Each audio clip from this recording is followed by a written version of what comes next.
పూర్వకాలంలో బాబిలోను అనే రాజ్యంలో నెబుకద్నెజర్ అనే శక్తివంతమైన రాజు ఉండేవాడు.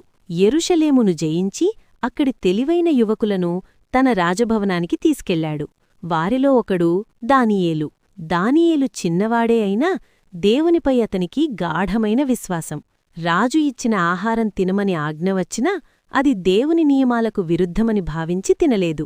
బదులుగా కూరగాయలు, నీళ్లు మాత్రమే తిన్నాడు. ఆశ్చర్యంగా కొన్ని రోజులకు దానియేలు ఇంకా ఆరోగ్యంగా కనిపించాడు.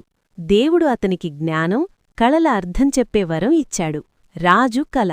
ఒకరోజు రాజు ఒక విచిత్రమైన కల కనేశాడు. ఆ కలకు అర్థం ఎవ్వరికీ చెప్పలేకపోయారు. కాని దానియేలు దేవుణ్ణి ప్రార్థించాడు. దేవుడు అతనికి కలను మరియు దాని అర్థాన్ని తెలియచేశాడు.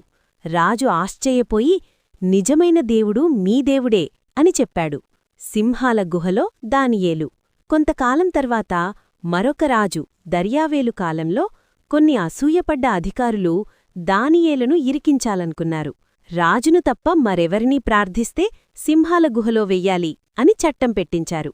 దానియేలు ఆ చట్టాన్ని తెలిసినా రోజుకు 3 సార్లు దేవునికి ప్రార్థించాడు.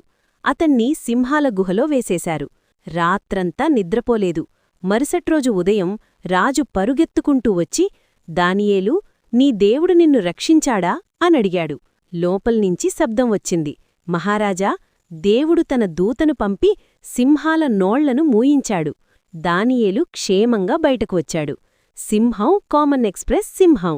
కథలోని సందేశం: దేవునిపై విశ్వాసం ఉంచితే ఆయన కాపాడతాడు. నిజాయితీగా ఉండేవారిని దేవుడు ఎత్తిపోతాడు. కష్టాల్లో కూడా విశ్వాసం విడవకూడదు.